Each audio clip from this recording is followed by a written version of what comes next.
Arakan army নির্যাতনের মুখে এক বছরে উখিয়া টেকনাফে ঢুকেছে প্রায় 2 লাখ রোহিঙ্গা। প্রবেশের অপেক্ষায় আরো লক্ষাধিক। মানবিক ও নিরাপত্তা সংকটের শঙ্কা। সামরিক বাহিনী ক্ষমতায় থাকুক আর একটা নির্বাচিত সরকারই থাকুক, তাদের যদি অবস্থানের পরিবর্তন না হয় প্রত্যাবাসনটা সহজ না। মাদক দ্রব্য থেকে শুরু করে অস্ত্র, বিবিধ রকম যে ক্রস বর্ডারের যে ক্রাইমগুলো আছে সেটি একটা বড় ধরনের ঝুঁকি। নেতৃত্বের সংকট থাকলেও ডাকসু নির্বাচন প্রতিদ্বন্দ্বিতাপূর্ণ হবে প্রত্যাশা সাবেক 2 ভিপির। প্রকাশ্য রাজনীতি না থাকলে নিষিদ্ধ সংগঠনের তৎপরতা বৃদ্ধির শঙ্কা। প্রকাশ্য রাজনীতি না থাকলে কিন্তু এই ধরনের বিভিন্ন সংগঠনের এই গোপন কার্যক্রম চলবে, যেটা আরো ভয়াবহ বিপজ্জনক এবং বিপর্যয় ডেকে আনতে পারে। যেই প্রয়োজন এখন প্রাজ্ঞ নেতৃত্বের সেটা নাই। এই ডাকসু নির্বাচন তার যাত্রার সূচনা করবে নতুন করে আবার। যুক্তরাষ্ট্রের বর্ধিত শুল্কে ভাগ্য খুলেছে বাংলাদেশের। তুলনামূলক কম ট্যারিফের কারণে বেড়েছে ক্রয়াদেশ। উৎপাদন নিশ্চিত করতে সক্ষমতা বাড়াচ্ছেন উদ্যোক্তারা। অনিয়ম অব্যবস্থাপনায় জর্জরিত বরিশাল শেরেবাংলা মেডিকেল। দালাল সিন্ডিকেটে সেবা বঞ্চিত রোগীরা। অভিযোগের সত্যতা স্বীকার করেছে কর্তৃপক্ষ।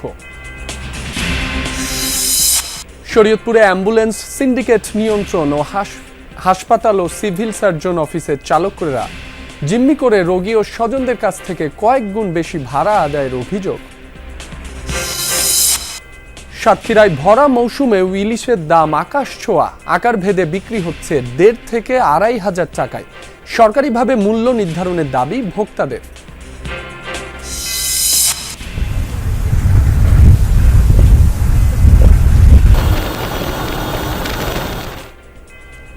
দুই দশকের মধ্যে ভয়াবহ দাবানলে পুড়ছে ইউরোপ।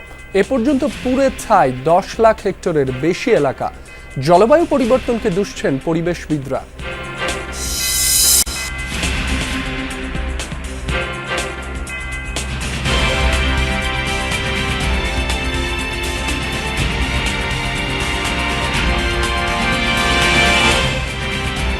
আবারও রোহিঙ্গার ঢলের ঝুঁকিতে বাংলাদেশ।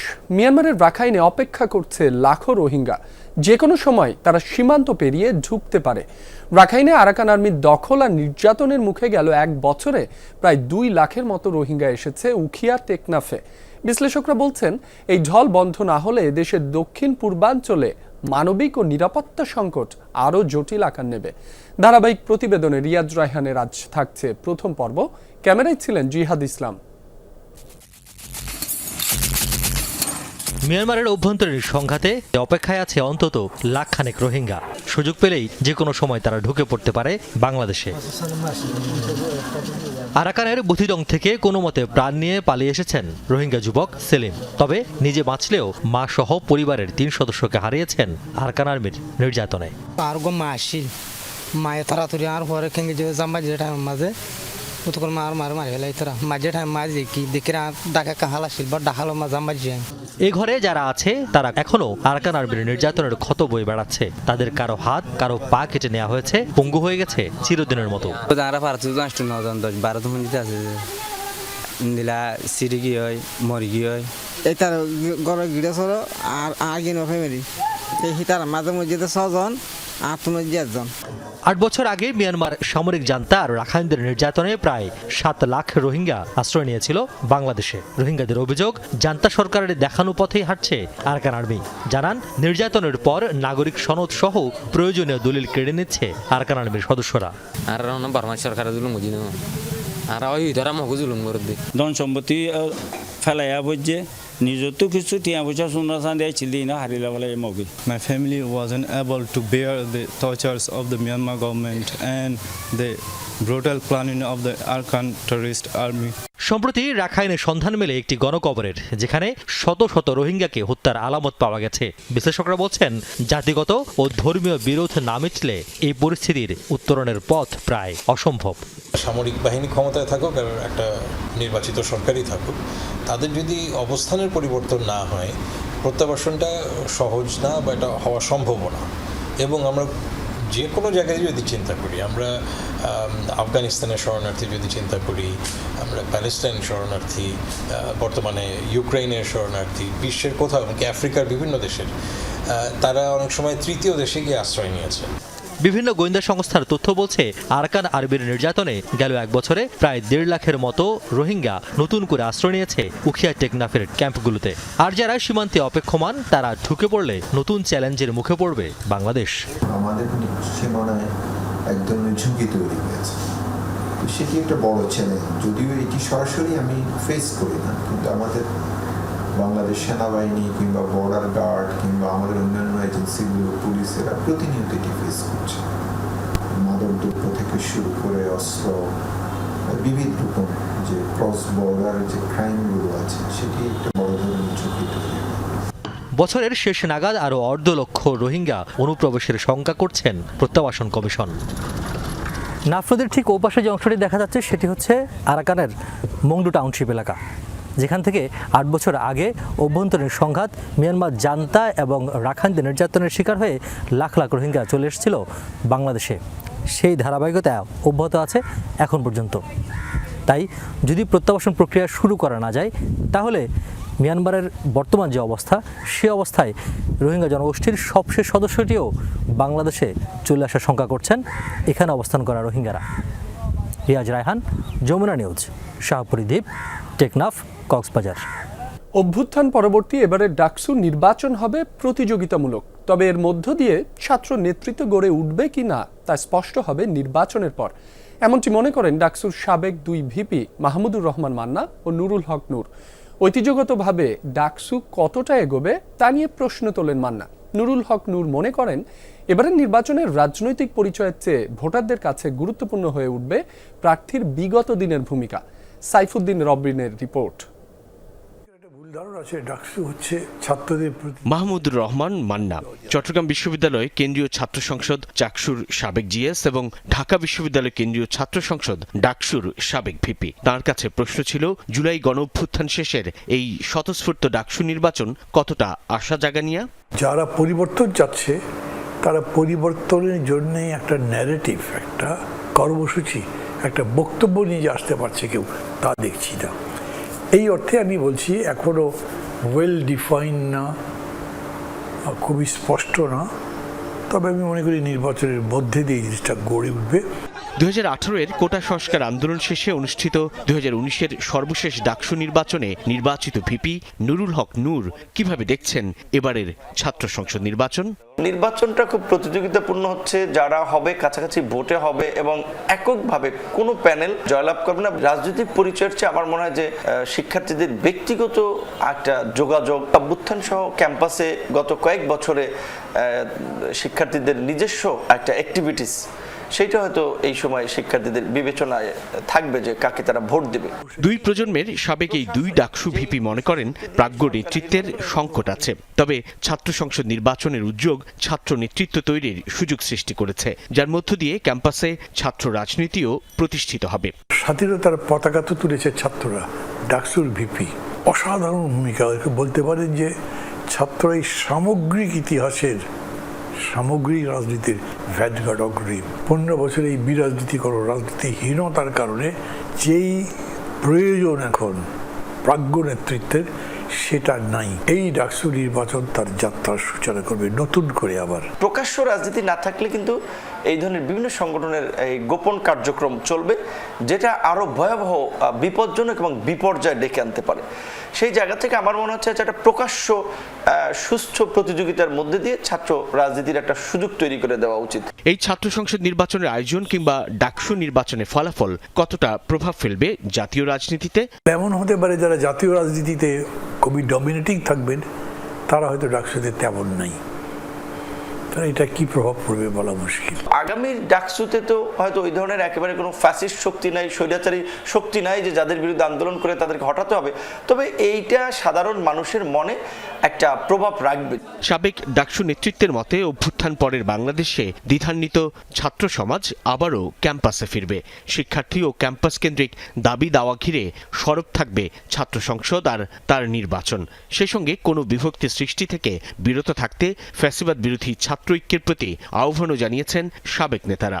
আমাদের সময়ে বা অন্যান্য সময়গুলোতে যখন ডাকসু নির্বাচন হয়েছে তার আগে কিন্তু বোঝা গেছে যে এই সংগঠন বা এই পার্সোনালিটিস এরা এখানে ডমিনেট করবে, এখন কিছু বোঝা যাচ্ছে না। সাইফুদ্দিন রবিন, যমুনা নিউজ, ঢাকা। কিশোরগঞ্জে আধিপত্য বিস্তারকে কেন্দ্র করে যুবদলের দুই পক্ষের মধ্যে সংঘর্ষ হয়েছে। এতে নিহত হয়েছেন হিমেল নামের এক যুবক। স্থানীয়রা জানায় সদর উপজেলা যুবদলের যুগ্ম আহ্বায়ক এমদাদুল হক এমদাদ এবং জেলা যুবদলের তথ্য ও যোগাযোগ বিষয়ক সম্পাদক আলী আব্বাস রাজনের মধ্যে দীর্ঘদিন ধরে বিরোধ চলছিল।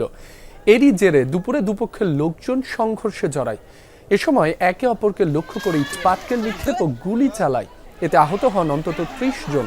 হাসপাতালে নেওয়া হলে চিকিৎসাধীন অবস্থায় হিমেল নামে একজনের মৃত্যু হয়। এতে ক্ষিপ্ত হয়ে প্রতিপক্ষের লোকজনের বাড়িঘরে হামলা ভাঙচুর ও অগ্নিসংযোগ করে রাজন সমর্থকরা। খবর পেয়ে পুলিশ ও সেনাবাহিনী গিয়ে পরিস্থিতি নিয়ন্ত্রণে আনে। ঘটনাস্থল থেকে আটক করা হয় ৮ জনকে। রাজধানীর মহাখালীতে প্রকাশ্যে অস্ত্র ঠেকিয়ে একটি ফার্মেসিতে চাঁদাবাজির ঘটনা ঘটেছে। বৃহস্পতিবার রাতে সামাজিক যোগাযোগ মাধ্যমে এমন একটি ভিডিও ছড়িয়ে পড়ে। শুক্রবার এ ঘটনার প্রধান আসামি জসিমকে গাজীপুরের পুবাইল এলাকা হতে গ্রেফতার করেছে র্যাব। 19 আগস্ট সকাল 10টা মহাখালীর টিবি গেট এলাকার চাঁদপুর ফার্মেসির ভেতরে 3 জন বিক্রেতা ও বাহিরে কয়েকজন ক্রেতা। এ সময় কালো গেঞ্জি পরিহিত এক ব্যক্তি এসে বিক্রেতাদের ডাকেন। তারা তাৎক্ষণিক সাড়া না দিলে কোমর থেকে পিস্তল বের করেন। অস্ত্র উঁচিয়ে কিছু একটা বলতে থাকে ওই ব্যক্তি। এক পর্যায়ে 10,000 টাকা দিলে তিনি সে স্থান ত্যাগ করেন। বাইক দিয়ে আসছে, গুলি করে দিয়ে যদি চলে যায় 10,000 টাকা তো ফেক না, একটা গুলি করে দিলে তো সমস্যা। ধাক্কা দিয়ে হাঁলাই আমার বড় ভাই এই বেটা এদিকে এইদিকে এইদিকে কি দিলে এমবে গুলি বাইর গেছে, 9টা গুলি করে দিলাম, টাকা দিয়ে 10,000। এরপরে একবার দুইবার তিনবার বাধ্যগত হয়ে আমার বাতিজা এখানে আসলো, আমার ভাই আসলো, ওই সাইডে দিয়া দেন। ভুক্তভোগী ও স্থানীয় ব্যবসায়ীরা জানান অস্ত্র ঠেকিয়ে চাঁদপুর ফার্মেসি থেকে টাকা নিয়ে যাওয়া ব্যক্তি জসিম। যাওয়ার পরে শুনছি এই দোকানে পিস্তল টাকা হয়ে গেছে, দোকান থেকে ওপেন নিয়ে গেছে। তো আমরা বাইরে দোকানদারি করতেছি, তো আমাদের মনে ভয় আছে না এখন। এরকম 2 দিন পরে পরে মানে হঠাৎ আইসে একজনের চাঁদা চাইবো, এটা তো কেউ কারো কোনো ব্যবসায়ী কাম্য না। আতঙ্কের ভিত্তিতে অবশ্যই কিছু টাকা কারণ কোন সময় আসে করে না করে ব্যবসায়ীরা তো অবশ্যই আতঙ্কের মধ্যে থাকবে, যেহেতু অস্ত্র টাকা চাঁদাবাজি করছে। ওই ক্ষেত্রে তো ভাই একটা কথা হচ্ছে অস্ত্রের সামনে ভাই সবাই ভয় পায়, ব্যাপারটা বুঝছে না। অবশ্যই আমরা আতঙ্ক বিরাজ করতেছি, আমরা মনে করি এর প্রতি ব্যবস্থা নেওয়া উচিত। বনানী থানার ভারপ্রাপ্ত কর্মকর্তা রাসেল সারোয়ার জানিয়েছেন এরই মধ্যে চাঁদাবাজি মামলা হয়েছে, আসামিকে গ্রেপ্তারের চেষ্টা চলছে।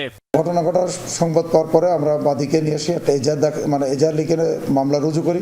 মামলাটি তদন্তাধীন আছে এবং আমাদের অভিযান পরিচালিত হচ্ছে। আমাদের তদন্তকারী কর্মকর্তা আরও একটা টিম গঠন করে দিচ্ছি। আমাদের টিম আসামি গ্রেপ্তার, অস্ত্র উদ্ধারের কাজ করছে। আমরা ওই এলাকায় আমাদের যে স্পেশাল 85 ডিউটি তাকে টহল বৃদ্ধি করতে বলছি। গোয়েন্দা নজরদারি বৃদ্ধি করা হয়েছে। দিন দুপুরে এমন সন্ত্রাসী কাণ্ডে আতঙ্কিত স্থানীয় ব্যবসায়ীরা। রাজীব আহমেদ, যমুনা নিউজ, ঢাকা। নিখোঁজের পরদিনই মুন্সিগঞ্জের গজারিয়ায় মেঘনা নদী থেকে জ্যেষ্ঠ সাংবাদিক বিভু রঞ্জন সরকারের মরদেহ উদ্ধার করেছে পুলিশ। তিনি দৈনিক আজকের পত্রিকা জ্যেষ্ঠ সহকারী সম্পাদক পদে কর্মরত ছিলেন। পরিবার জানায় অন্যান্য দিনের মতো বৃহস্পতিবার সকাল 10টার দিকে তিনি রাজধানীর সিদ্ধেশ্বরীর বাসা থেকে অফিসের উদ্দেশ্যে বের হন। এরপর আর বাসায় ফেরেননি তিনি। বৃহস্পতিবার সকাল থেকেই সন্ধান মিলছিল না জ্যেষ্ঠ সাংবাদিক বিভুরঞ্জন সরকারের। শুক্রবার বিকেলে মুন্সিগঞ্জের গজারিয়ার মেঘনা নদীতে এক ব্যক্তির মরদেহ উদ্ধারের পর সবার মনেই এক অজানা শঙ্কা জানান দেয়, নিথর দেহটি সবার পরিচিত গণমাধ্যম কর্মী বিভুদার নয় তো। নৌপুলিশ জানায় 999-এ কল পেয়ে মরদেহ উদ্ধার করে মুন্সিগঞ্জ জেনারেল হাসপাতালে নিয়ে আসা হয়। ছবি তুলে পাঠায় ঢাকার রমনা থানায়। সেখান থেকেই নিশ্চিত করা হয় মরদেহটি বিভুরঞ্জন সরকারের। 999-এর মাধ্যমে সংবাদ পাই যে মুন্সিগঞ্জের গজারিয়া থানাধীন চরবলাইটি গ্রামের পাশে মেঘনা নদীতে একটা লাশ ভাসিতেছে। আমরা সে সংবাদ পেয়ে ঘটনাস্থলে যাই। ঘটনাস্থলে গিয়ে একটি লাশ পানিতে ভাসমান অবস্থায় দেখতে পাই, যা হারানো দুটি ছবি দেখে আমাদের প্রাথমিকভাবে মনে হচ্ছে সাংবাদিক সাহেবের লাশ হতে পারে। খবর পেয়েই ঢাকা থেকে মুন্সিগঞ্জের উদ্দেশ্যে রওনা দেন তার ছেলে রিত সরকার ও ছোট ভাই চিররঞ্জন সরকার। বলেন, অফিসের কথা বলে বের হয় বিভুরঞ্জন। বাসায় আর না ফেরায় খোঁজ নিয়ে জানতে পারেন ওই দিন অফিসেই যাননি তিনি। পরে রমনা থানায় একটি জিডি করে পরিবার। স্বজনদের চাওয়া বিভুরঞ্জনের মৃত্যুর বিষয়টি যেন সঠিকভাবে খতিয়ে দেখা হয়। চিঠির কথা বলা হচ্ছে, এটা আসলে আমরা অন্যদের কাছে বাসায় ন্যূনতম কিছু বলেননি। এটা নিয়ে আসলে আমাদের কিছু বলেন একদম কোনো ধারণাই দেয়নি। বাসায় কালকে সকালে স্নান করেছে, যে টাইমে করে নাস্তা করেছে, ইনসুলিনটা পর্যন্ত নিয়ে বের হয়েছিল। এবং বাসায় বের হওয়ার সময় আমার মাকে বলে যে 5টা সাড়ে 5টায় আসি, ওই টাইমে আসবো। আমাদের কাছে যে তথ্য তাতে আমরা তেমন কিছু পাইনি। তবে আমি ডেড বডি যেটা দেখলাম, মানে একেবারে তাজা ব্লাড, সেগুলো আমি এগুলো তো টেকনিক্যাল বিষয়, আমি কিছু বুঝি না। এটা হয়তো পোস্টমর্টমে আসতে পারে। স্কুল জীবন থেকেই সাংবাদিকতায় প্রবেশ বিভুরঞ্জনের। এরপর সাপ্তাহিক একতা, দৈনিক রূপালী, যায় যায় দিন, আজকের পত্রিকায় কাজ করেছেন তিনি। নিজেই সম্পাদনা করেছিলেন সাপ্তাহিক চলতিপত্র ও দৈনিক মাতৃভূমিতে। সবশেষ দৈনিক আজকের পত্রিকায় জ্যেষ্ঠ সহকারী সম্পাদকের দায়িত্ব পালন করেন তিনি। 21 আগস্ট একটি অনলাইনে খোলা চিঠি পাঠান বিভুরঞ্জন। সেখানে নিজের হতাশা, বিষণ্ণতা আর বিভিন্ন অপ্রাপ্তির আক্ষেপ তুলে ধরেন তিনি। হুমায়ুন রশিদ, যমুনা নিউজ। সাকিব, বিভুরঞ্জনের মরদেহ কখন নাগাদ পরিবারের কাছে হস্তান্তর করা হতে পারে? ময়নাতদন্ত হয়েছে কিনা সে বিষয়েও জানাবেন।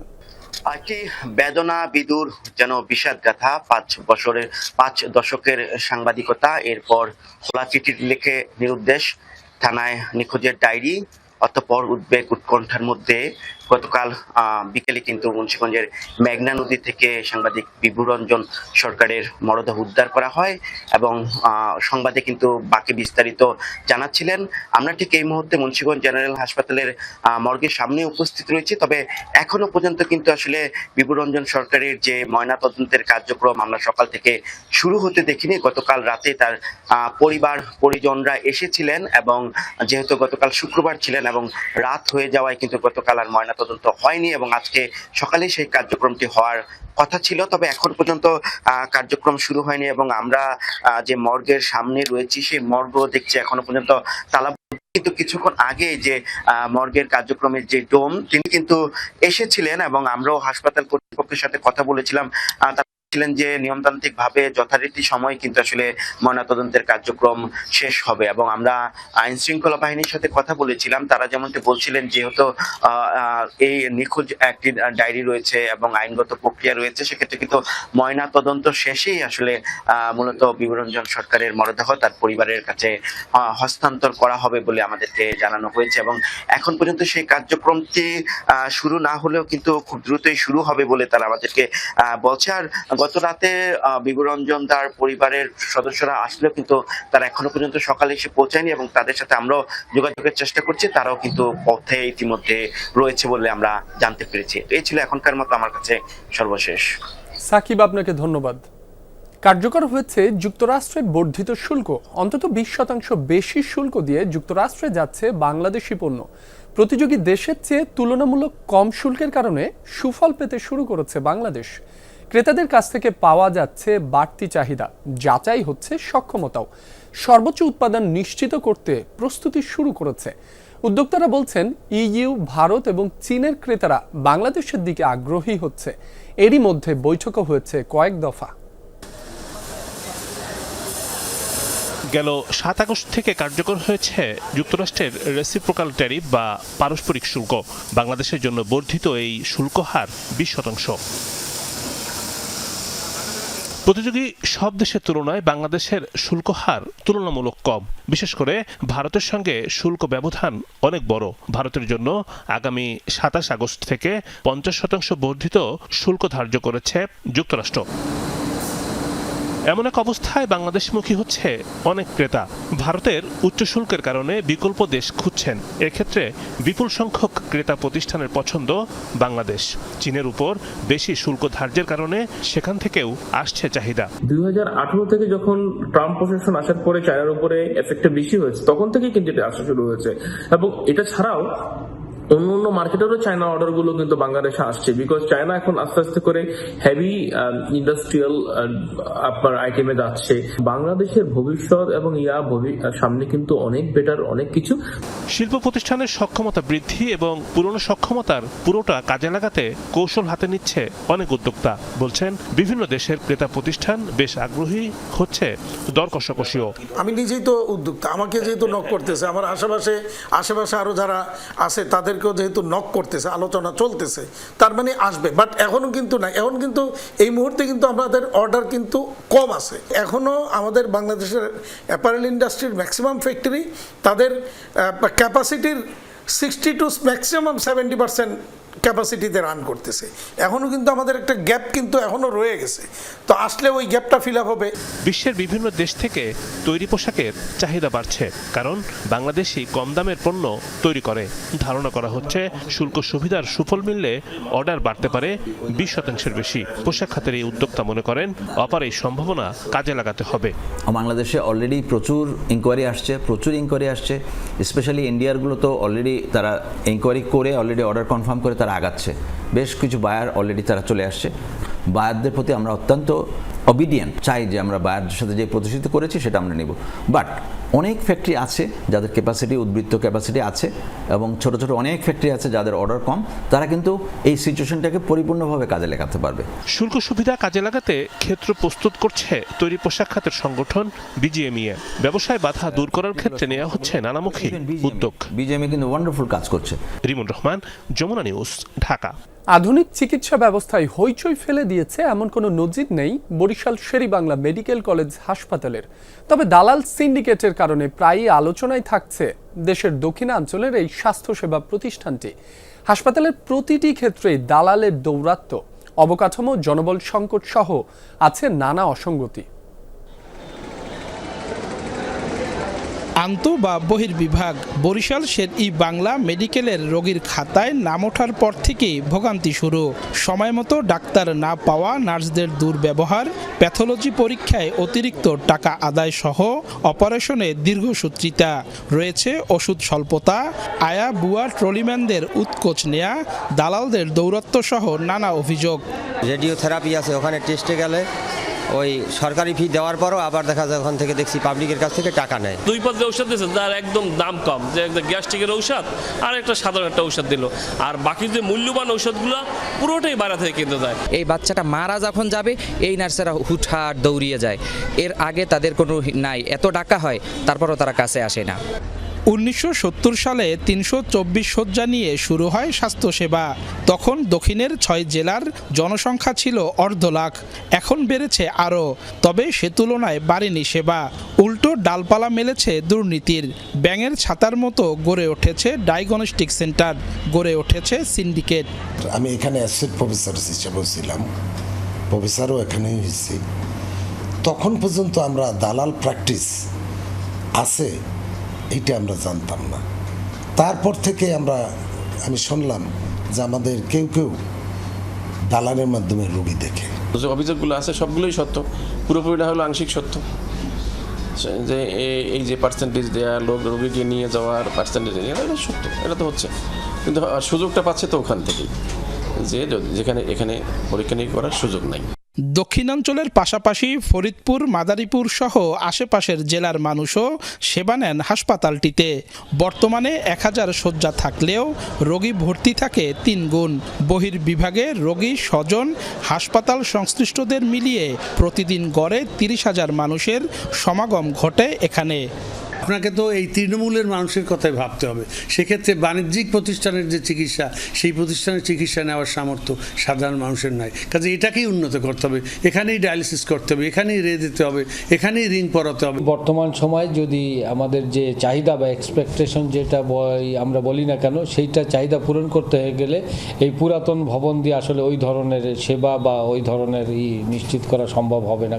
এসব অভিযোগের সাথে একমত হাসপাতাল পরিচালক, বললেন সিন্ডিকেটের বিরুদ্ধে কঠোর তিনি। গত 5-7 বছরে কিন্তু আসলে এখানে কোনো উন্নয়ন কাজ হয় না। কিছু ইকুইপমেন্ট এসছে, সেটা সেন্ট্রাল থেকে পাঠিয়েছে, বাট আমি যেখানে হাত দিই কোনো কিছু আমি নতুন দেখি না।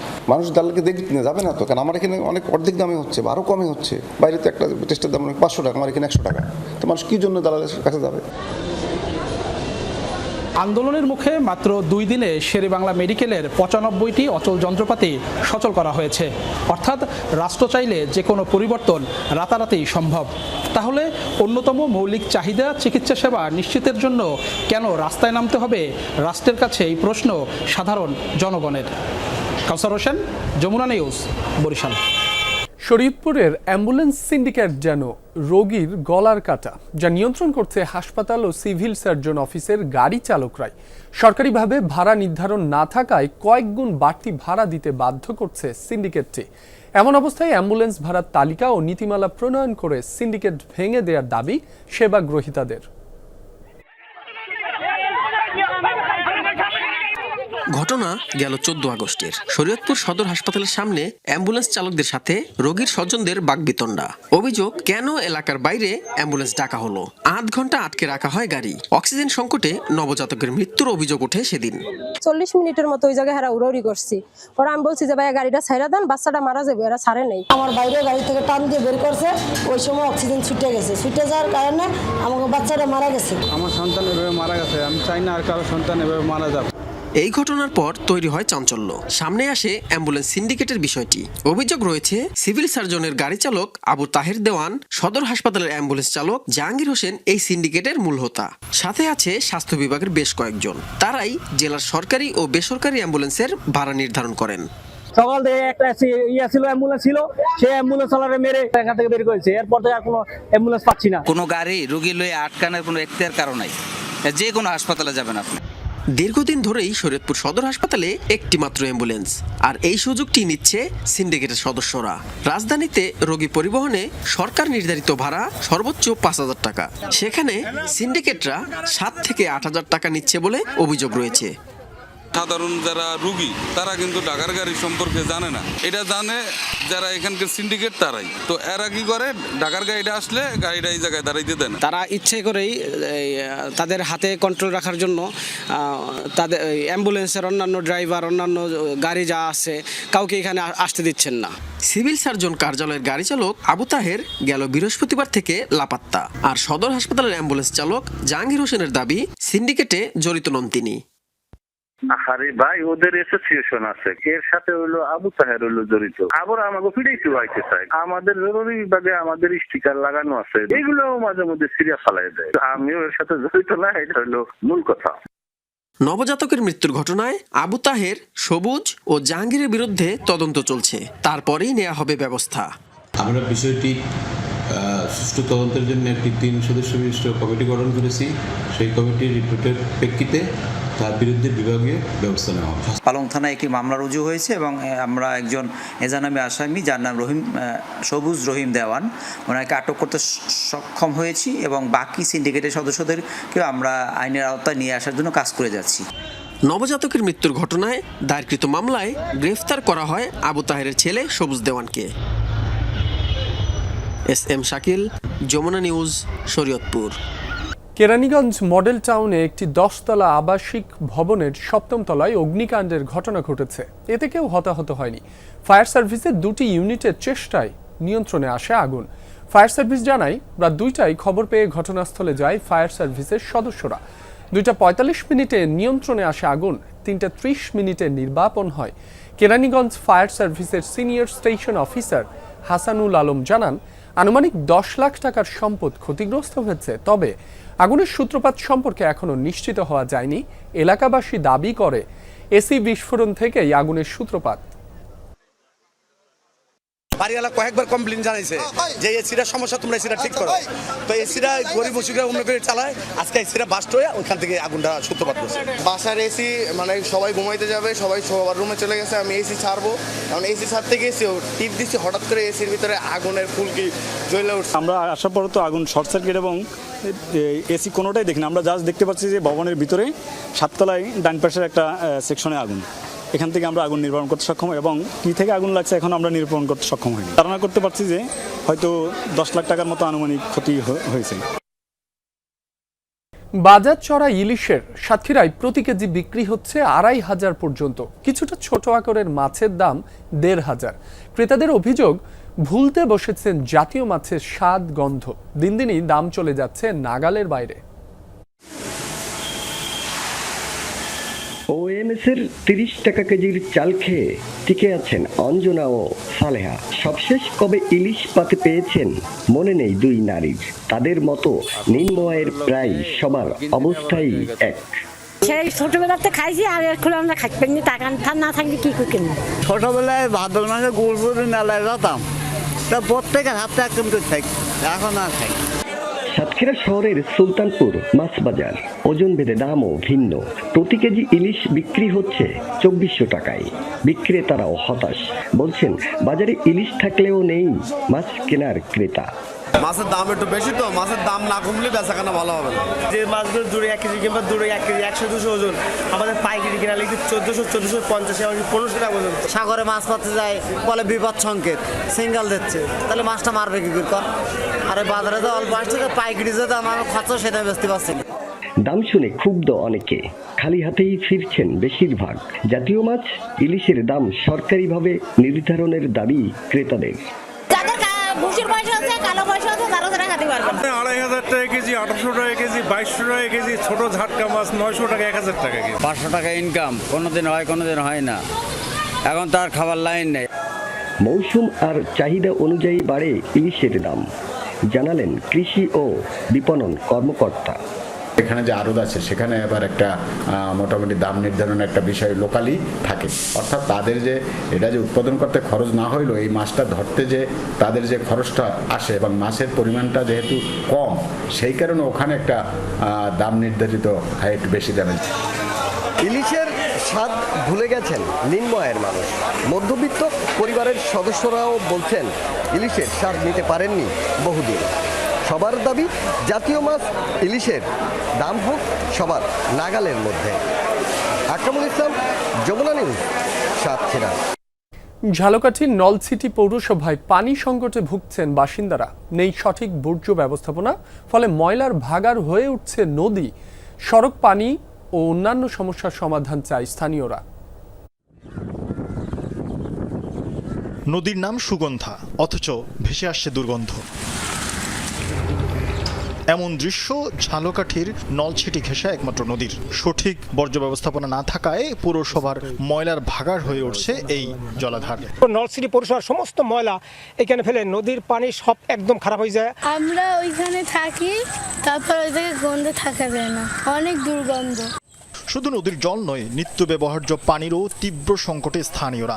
দিনে পানি পাওয়া যায় মাত্র একবার, সেই পানি জমা রাখতে হয় ড্রামে। কখনো কখনো তা পাওয়াও কষ্টকর হয়ে ওঠে। প্রায় ১-১.৫ বছর মতো সাপ্লাইতে পানি দেয় না, ওদিকে বিল ঠিক মতনই নেয়, পানি দেয় না। পানির বিল আমি ঠিকই দিছি, আমি যদি কোনো সময় একটু বিলম্ব করি, এর বিলম্ব ফি আমাকে দিতে হয়। আমরা খুব কষ্টে আছি, নদীর পানি খুব ময়লা, সেই পানি নিয়ে আমাকে ব্যবহার করতে হয়। পৌরসভার আওতায় ২১টি সড়কের বেশিরভাগই সংকীর্ণ ছোট বড় গর্ত, কিছু অংশ পাকা হলেও বেশিরভাগই কাঁচা সড়ক। ফলে বর্ষায় কাদামাটিতে ভরে যায় পথঘাট। পর্যাপ্ত ড্রেনেজ ব্যবস্থা না থাকায় সামান্য বৃষ্টিতে রাস্তায় উঠে আসে ময়লা।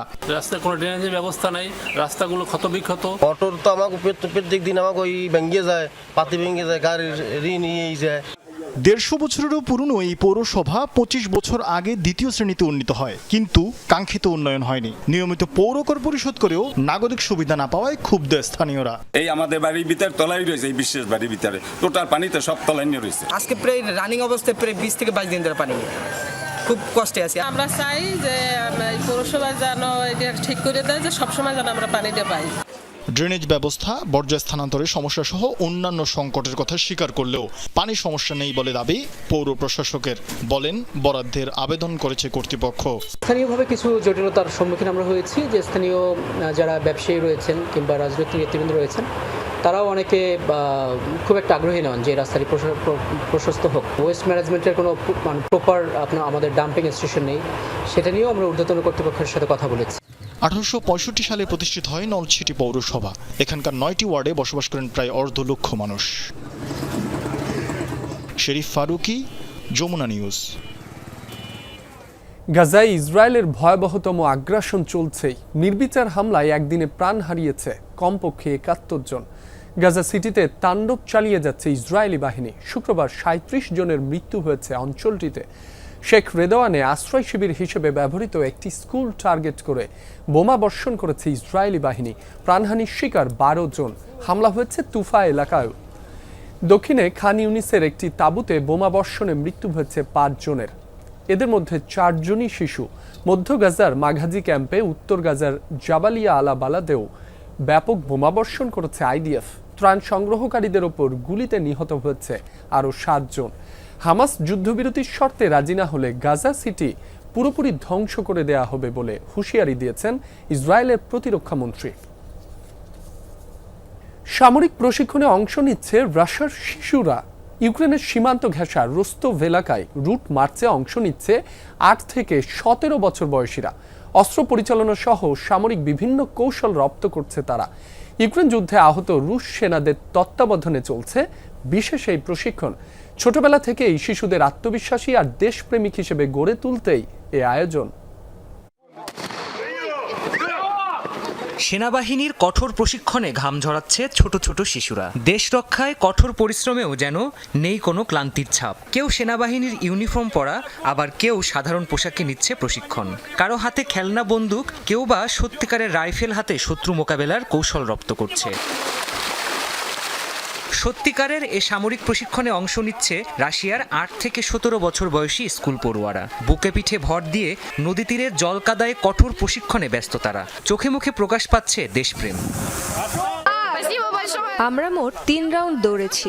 সব ঠিকই আছে আর মজাও হচ্ছে দারুণ। এমন কিছু আয়োজনের জন্য ধন্যবাদ। এই প্রশিক্ষণ আমার মনোবল বৃদ্ধি করেছে। নিজের মধ্যে আরো বেশি আত্মবিশ্বাস অনুভব করেছি।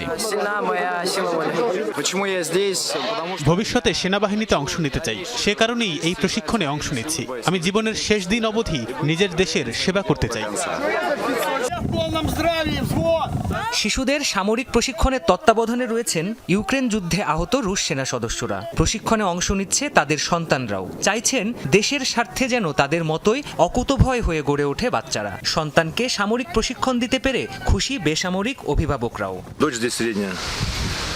আমার মেয়ে এখানে অংশ নিয়েছে, ও অনেক খুশি। আমিও শিশুদের কাছে নিজের অভিজ্ঞতা তুলে ধরতে পেরে আনন্দিত। এই দলবদ্ধ কাজের মাধ্যমেই ওরা একদিন একটি পরিবার হয়ে উঠবে। সন্ধ্যায় ক্লান্ত হয়ে পড়লেও পুরো ব্যাপারটা নিয়ে তারা ভীষণ খুশি। যখন জিজ্ঞেস করা হয় তারা হাল ছাড়বে কিনা, চিৎকার করে বলে কখনোই না।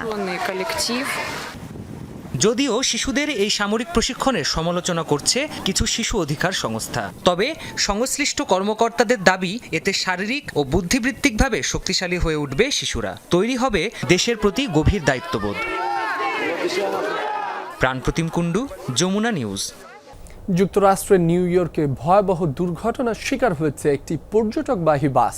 মৃত্যু হয়েছে কমপক্ষে ৫ জনের, আহত হয়েছে অনেকে। শুক্রবার ৫৪ জন যাত্রী নিয়ে নায়াগ্রা ফলস থেকে নিউ ইয়র্ক সিটির দিকে যাচ্ছিল বাসটি। বাফেলো থেকে ২৫ মাইল পূর্বে পেমব্রোকের হাইওয়েতে দুর্ঘটনার কবলে পড়ে সেটি। নিউ ইয়র্ক পুলিশ জানিয়েছে বেপরোয়া গতিতে ছুটছিল বাসটি। এক পর্যায়ে নিয়ন্ত্রণ হারিয়ে ফেলে চালক, উল্টে যায় বাসটি। খবর পেয়ে ৮টি হেলিকপ্টার নিয়ে উদ্ধার অভিযান চালায় জরুরি বিভাগ। আহতদের মধ্যে বেশ কয়েকজন হাসপাতালে চিকিৎসাধীন। দুর্ঘটনা কবলিত বাসটির যাত্রীরা ভারত, চীন ও ফিলিপাইনের নাগরিক। ইউরোপের বিস্তীর্ণ অঞ্চল জুড়ে ছড়িয়ে পড়েছে তীব্র দাবানল। ব্রিটিশ গণমাধ্যম দ্য গার্ডিয়ানের এক প্রতিবেদনে বলা হয়েছে, গেল ২ দশকের মধ্যে এবারের দাবানল সবচেয়ে ভয়াবহ। আগুনে জ্বলছে পর্তুগাল, স্পেন, ফ্রান্স সহ বেশ কয়েকটি দেশ। এরই মধ্যে পুড়ে গেছে ইউরোপের ১০ লাখ হেক্টরের বেশি এলাকা। জুন মাসে শুরু হওয়া এই দাবানল সাধারণত সেপ্টেম্বর নাগাদ শেষ হয়। যতদূর দেখা যায় পুরোটা জুড়েই আগুনের লেলিহান শিখা। সামনে যা পাচ্ছে তাই পুড়িয়ে ছারখার করে দিচ্ছে। বাড়িঘর, স্কুল, রাস্তাঘাট কিছুই বাদ যাচ্ছে না। প্রাণপণ চেষ্টা চলছে আগুন নেভানোর। ঘর ছেড়ে নিরাপদ আশ্রয়ের খোঁজে ছুটছে মানুষ। এমন চিত্র এখন ইউরোপের অনেক দেশের। চলতি বছর দাবানলে সবচেয়ে বেশি ভুগছে পর্তুগাল আর স্পেন। এরই মধ্যে আগুনে গ্রাস হয়েছে লাখ লাখ হেক্টর এলাকা। ফ্রান্স, গ্রিস আর তুরস্কের বিস্তীর্ণ অঞ্চলও আগুনে ছাই। প্রাণপণ চেষ্টা করেও সাইপ্রাসের আগুন নিয়ন্ত্রণে আনা যাচ্ছে না। এমন ভয়াবহ দাবানল আমি আগে কখনো দেখিনি। 30 বছর আগে একবার দাবানল হতে দেখেছিলাম, তবে তা এত মারাত্মক ছিল না। ব্রিটিশ গণমাধ্যম দ্য গার্ডিয়ান এক প্রতিবেদনে বলছে, ইউরোপে এরই মধ্যে ছাই হয়ে গেছে 10 লাখ হেক্টরেরও বেশি জমি। গেল 2 দশকের মধ্যে এবারের দাবানলকে সবচেয়ে ভয়াবহ হিসেবে উল্লেখ করা হয়েছে প্রতিবেদনে। European forest fire information system EFFIS এর রেকর্ড অনুযায়ী এবছরের দাবানল ভেঙেছে 2017 সালের রেকর্ডও। এবার পুড়ে যাওয়া জমির পরিমাণ গত 20 বছরের গড়ের তুলনায় প্রায় 4 গুণ বেশি। প্রতিবেদনটি আরও বলছে, এ পর্যন্ত দাবানল থেকে নির্গত কার্বন ডাই অক্সাইডের পরিমাণ দাঁড়িয়েছে প্রায় 37 মিলিয়ন টন, যা পর্তুগাল বা সুইডেনের বার্ষিক নির্গমনের সমান। বিশেষজ্ঞরা বলছেন, দাবানলের ধোঁয়ায় প্রচুর পরিমাণে ছড়াচ্ছে সূক্ষ্ম ধূলিকণা PM 2.5 সহ 9 ধরনের দূষক, যা একে করে তুলছে আরও বিষাক্ত। এ ধরনের ভয়াবহ দাবানলের মূল কারণ হিসেবে পরিবেশবিদরা দায়ী করছেন জলবায়ু পরিবর্তনকেই। বায়ু দূষণ বাড়ার সঙ্গে সঙ্গে প্রতিবছর দাবানল রেকর্ড ভাঙবে বলে শঙ্কা তাদের। রেজবানা সাইমা, যমুনা নিউজ। এই ছিল যমুনা নিউজে। এতক্ষণ যারা সাথে ছিলেন সবাইকে ধন্যবাদ।